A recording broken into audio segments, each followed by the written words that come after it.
Hi, everyone. I believe we are live now. So I'm Hannah Sutor. It's great to be with you today. Thank you so much for showing up for my talk. I'm going to talk about my journey with evangelizing practical privacy. Let's dive into what that means and how I got here today. First up, I'm going to give you a little intro and information about myself. I'll share with you my work in privacy. I will leave you with some lessons I've learned along the way, and then also leave you with some takeaways that hopefully you can go and apply yourself. So I want to lead really here by introducing myself as mainly a human. Like, this endeavor that I've done with privacy advocacy is truly about being a human, connecting with humanity, and there's not a whole lot of motivation in it other than doing the right thing and sharing knowledge. So first of all, I'm just going to say I'm a resident human. And I think this bit is hopefully woven throughout the presentation. And it's also just different from other talks I've done. So by day, I work at GitLab. You may know it as a platform where developers can write their code. And I work in digital identity and authentication there. This talk, obviously, identity and privacy go together a bit, but this is not about my day job. This is about work I do sort of nights and weekends and on the side. That's truly just something that I feel passionate about that I want to share. And I live in Colorado in the US. So if you're wondering where I am, I work from home. This is my home office. And it's great to be here with all of you. So my privacy journey, how did it start? It started with Alexa and The Bachelor. Now you're probably wondering, like, what? How does privacy and these two things connect, right? So let me give you a little bit of background. Every week, my friends and I, we try to meet up to watch The Bachelor, or The Golden Bachelor if you're watching the latest season. And they don't work in tech. They would always ask me questions like, Hannah, is my Alexa listening to me? Or, I was in Target and I looked at toothpaste, but I didn't buy toothpaste. But then I got home and looked at Facebook and it showed me an ad for that same toothpaste I was looking at. Like, what is going on here? You're in tech, you should know this, right? And I felt kind of like caught off guard. I have worked in tech for 14 years now, and I still feel like I didn't know the answer to these questions. Like, I knew that there was a lot of data aggregation going on behind the scenes. And I felt like I didn't really understand how it was all combined, who had access to it, if I wanted to take back some of that data, how I could do it. So I decided to dive in and educate myself a little bit and find a way to share with others. And what I did was I created an Instagram, which I know seems kind of ironic considering privacy and social media and to take it that way, but to frame it, I really prefer a blog or a podcast type medium. But I knew that if I put myself up for writing up a blog post every week or recording a podcast every week, that it was too heavy of a lift and I would never get done with it. So I just stuck to Instagram because I could spend 5 minutes typing up a quote, I could post it, and then I was done. So it felt like a really low barrier way to share some of the knowledge that I was getting. So this Instagram, it is Hannah on Privacy as my brand, if you could even call it that. But what I wanted to do with Hannah on Privacy is really, first of all, it truly came about as just an education thing. So I was educating myself.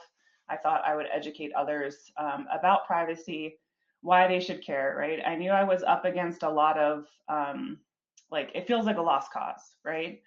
I've been on Facebook for 10 years. They already know everything about me. What's the point of caring now, right? Those kind of attitudes. I also knew that the people that I'd be sharing information with were non-technical. So I needed to think about how I could frame some of these concepts in a way that would be easy for them to understand. The second thing I was looking to get out of it really is that action kept coming to me as a word that was important to me when doing this work, is that I didn't want people to just see my tip and like scroll right past, as we all tend to do on social media. I wanted them to actually take action. So actually start to turn on some of their privacy settings, delete some of their data. So taking action and calls to action is also a big part of my platform. So I told you about the Instagram account and kind of how I got here. It's been a year and a half in the making. And here's a little bit of information about how it's going now, which has been surprising to me. Like quickly, I got picked up by podcasts, by YouTube live streams, people who wanted me to talk about this sort of practical privacy knowledge and data brokers and what's really going on with our data behind the scenes. As you can see from some of the headlines here, some of it is tied in with my day job and identity.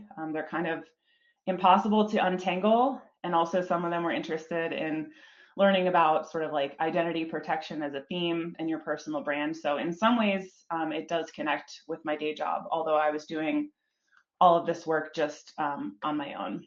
And so one thing that has been an interesting experience for me is the discomfort I had with suddenly being publicly visible online. I have a Facebook, but I deleted all of my photos off of it years ago. I didn't even have an Instagram account until I created it for this purpose. So I hate videos of myself. I hate podcast recordings of myself. So to suddenly be like sort of public has been uncomfortable for me. And I guess my message about this to you is that anytime you have an opportunity to push yourself out of your comfort zone, I think the universe rewards you.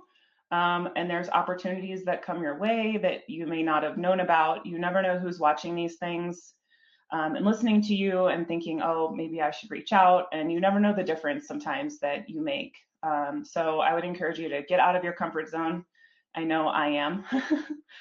So I want to show you a little bit about my social media presence and how it's evolved before I show you my lessons learned. So I showed you the beginning, right, when it was just an idea with the Alexa and the Bachelor. I showed you what it's become now, but then there's been a lot in between. My first post was in the summer of 2022. It's this little graphic from Canva. All I did was change the words. And I think my point here was just really feeling like people care so much about their physical privacy, right? Like, of course, we put curtains in our windows. And if someone were to like pull back the curtain when it's dark and peek, like we'd call the police. We'd be so freaked out, right? But yet we have all of this data online that someone can know a whole lot more about us than peeking behind a curtain, right? But just because we don't see that happening, I think we think it doesn't matter. And so my whole point here is that I wanted people to be empowered to realize like your privacy matters, even if it's not visible privacy, right? So I just took a few screen grabs of my posts kind of as they evolved over time. I look back on some of my first posts and think, oh, wow, I was really into the beige. And then I started adding in reels of myself, which I already told you my discomfort level with that. And honestly, I've really dialed those back recently. I don't do them nearly as often anymore, just because I feel like the discomfort of me putting myself out there is no longer, something I'm willing to do just for the sake of getting more views or something like that. So I dialed those back, but they are a popular item on my feed. Some more in-betweens, different things I've, shown people how to change or advocated for, why you should care about your privacy and did a whole series on that. I had no idea how to make an Instagram reel. I still don't really enjoy making them, but one part I do enjoy is you can choose the music to set a reel to. And I love doing my early 2000s rap songs that I used to like jam out to in high school. So that's been a little bit fun. All right, what is Hannah on privacy now? I've polished up my aesthetic a little bit, right? I now use consistent fonts and colors like a big girl. And I wanted to point out too with this, I do have a newsletter now. The newsletter has a fraction of the engagement and readership that the Instagram account has. I don't know if it's just because I've had Instagram longer or what the deal is there, but it's slow. I did the newsletter to try to do some longer form writing because I do think people just scroll past Instagram and they don't take the time to sit down and actually do the privacy protective thing. So I thought my newsletter would be a way I could include screenshots, give my readers nice red arrows like untoggle this, right? And they could actually sit there and follow through on some of the things that I suggested. You'll see here too, if you look at some of my content, you'll see that actually a lot of cybersecurity concepts are presented because it's really, again, they go hand in hand, right? If you can keep all of your information locked in an account, but if someone can get into that account, it's no longer private, right? So I do a lot of basic cybersecurity advice that people are actually pretty engaged and interested in because my audience really is not the cybersecurity professional like you and me.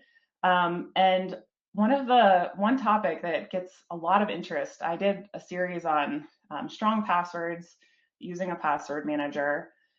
And people were so curious, like, is the built-in Chrome password manager okay? I guess because everyone has that experience of it offering to remember your password for you and things like that.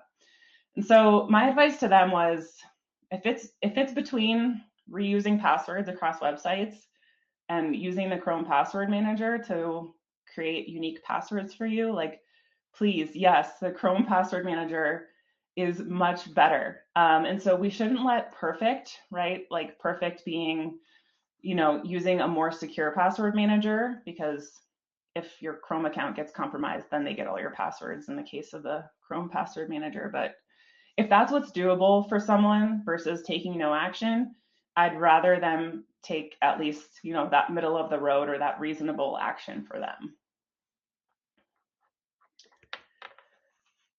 Okay, I will dive into some lessons learned. And rather than regurgitating my Instagram content for you, because I did wonder if people might find that interesting, I figured you can all go look at it if you want and read it on your own time. And I also think that you're not my audience. I think you probably will look at it and be like, oh yeah, this is basic stuff. We know this. So you're more than welcome to take a look at it. But instead, I wanted to kind of distill down the past year and a half of work and really share with you 5 major takeaways that I have.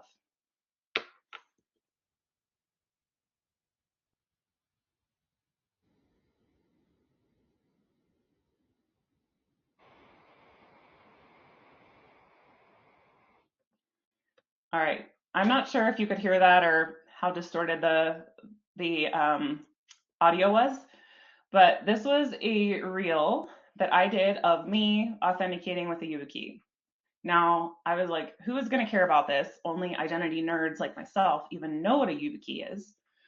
And this is my most popular reel. So my conclusion here is that people really relate to other people. They want to see how we use this technology in the real world, right?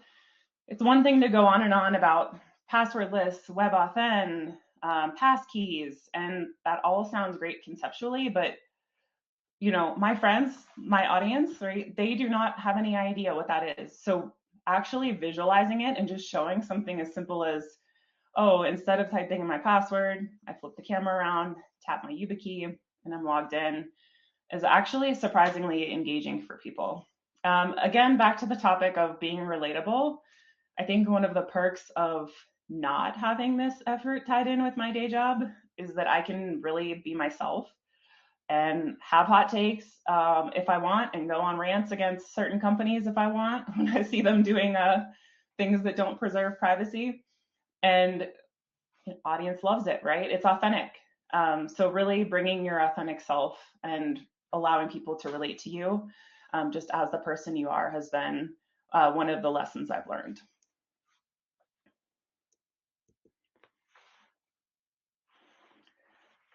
All right.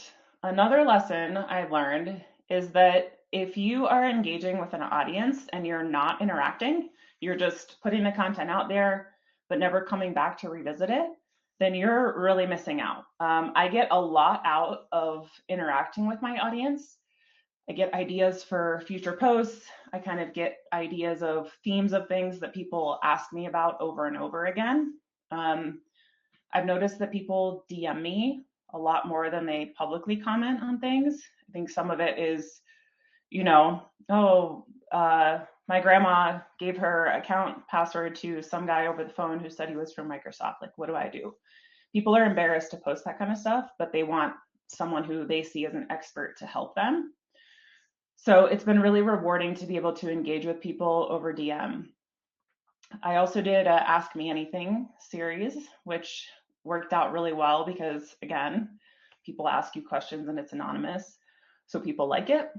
I was flattered here with my one of my readers who didn't want to put in their social security number in order for their kid to play Pokemon Go, so they told them to find something else. So it's like little things like this that keep me going, right? Again, it goes back to the action. Here's someone taking action based off of something I've said, or at least I created awareness in their mind, right, about passing along some of this data.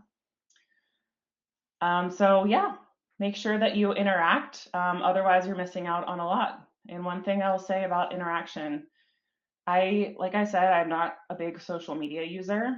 I really don't want to be sucked down the rabbit hole. So I'm very intentional about the amount of time I do spend on social media.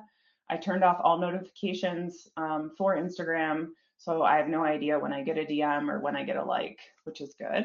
And I go in on my own volition, either every day or every other day, catch up with all the comms, and then I check out again for another day or two. So again, engage, but be mindful of the amount of yourself that you're willing to give something like this.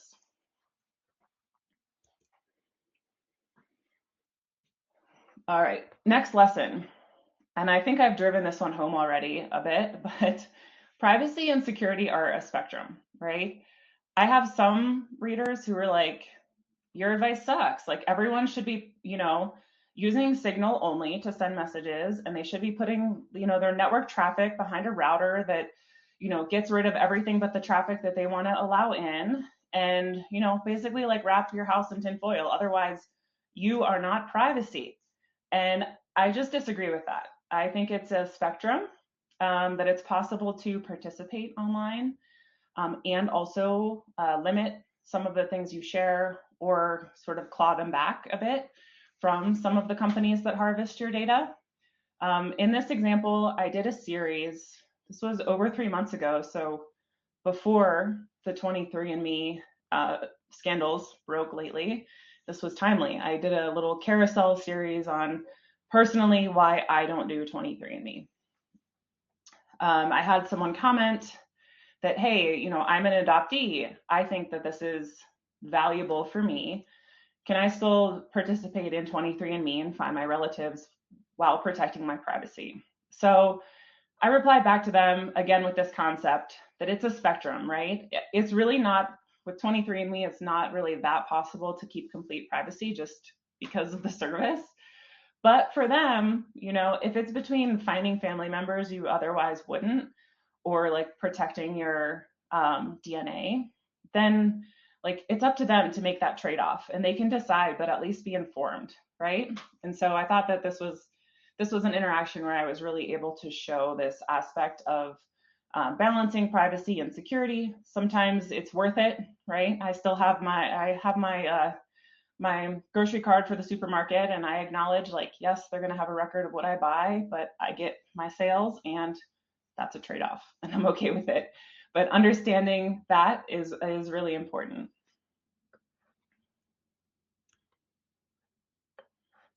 All right, next lesson.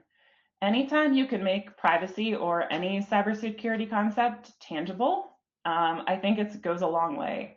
This is one I did almost a year ago now, where I was trying to think of, we take a lot of our physical lives and take pictures of it or take videos of it and put it into the digital world. And what do those images or videos reveal about us and our lives? And a lot of these pictures are so, they're innocent, right? And I took this one of my Christmas tree, and I thought, let me try to find what's actually hidden in this tree. And so I zoomed in, I found all the different ornaments, and any that had personal information, I covered with this like red sticker, which is what you see here. And then I put a label as to what was actually behind there. So again, I don't want to be an alarmist, and I feel like I'd really try not to be, and I'm not as a person. I feel like I'm trying to be reasonable, but the fact that you're uploading stuff like this constantly, it gets scanned, right? Our image recognition is amazing, and our photos are really high resolution. So what can be deduced from something like this? And I think that's the question to ask and to be aware of. I also did a whole series where I went around my neighborhood, which actually has license plate reading cameras in it, and said, polled my audience, like, do you think this is an invasion of privacy? And most people did. My point was that we can't do anything about it, right? Other than if maybe driving your car a different way and not getting scanned is an option, but it's there. And so let's try to figure out how that data is being stored, right? Who is it going to? A third party that owns the camera? Is it going straight to like my local government? Either way, what are the rules around how that data is stored? Is it protected well? So those are some of the things we can ask ourselves when we're thinking about data protection from a physical, the physical world moving into the digital world.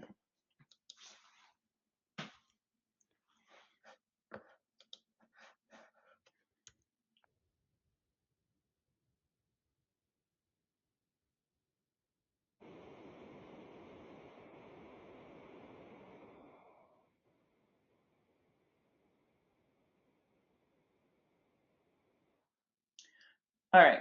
So that, again, I'm sorry if the audio is butchered there. I can't tell how it'll come across, but I really think that we can make security and privacy awareness fun. This is a screenshot of those little like fun quizzes people put in their social media stories and whatnot, where people fill out all of this information. And what is the common theme amongst a lot of these things that you're innocently answering and posting on social media? It's like, these are a lot of the things that are the answers to your security questions to get into an application, right? I think this is just something that people don't really think about. So again, just raising awareness before you fill out one of these quizzes. Could potentially you be sharing some sensitive information? Are you willing to make the trade-off? And then letting them decide. But really, again, setting this to music, trying to make it engaging, hopefully goes a long way in keeping some of these somewhat dry concepts a little bit more entertaining and fresh. All right, what do I want to leave you with after this talk? I've shown you some of my work over the past year and a half. And really, I think whenever you're educating about whatever cybersecurity concept is important to you, and it may not be privacy, but it's probably something. I feel like that's what drives a lot of us in this field, is that we feel like a greater sense of contributing to good by being in this field. And so just using your humanity as your superpower, because that's truly what it is. Being able to take these concepts that you and I think, oh, we get this, it's not that hard. But to other people who aren't in the industry, being able to take something like multi-factor authentication, for example, and being able to communicate it to them in a way where, hey, I understand it. More importantly, I also understand why I should do it. And then I also understand that maybe it's not as hard to implement it that I thought, or it's not as hard to engage with it as I thought, right? So I think bringing your full self and really exposing your humanity and just connecting with other humans about the importance of different cybersecurity concepts is the most important thing you can do. And I'm happy to be on this cybersecurity roller coaster ride with all of you. Here's my contact information if you want. Hannah on Privacy. I'm only on Instagram and Substack with that handle. Not a TikTok participant at this point. Don't think I ever will be. So that's where I draw the line personally, right? Talking about the balance of of where we're willing to show up online and not, and that's a no from me. But thank you all very much for being here, and I hope you have a good rest of your conference.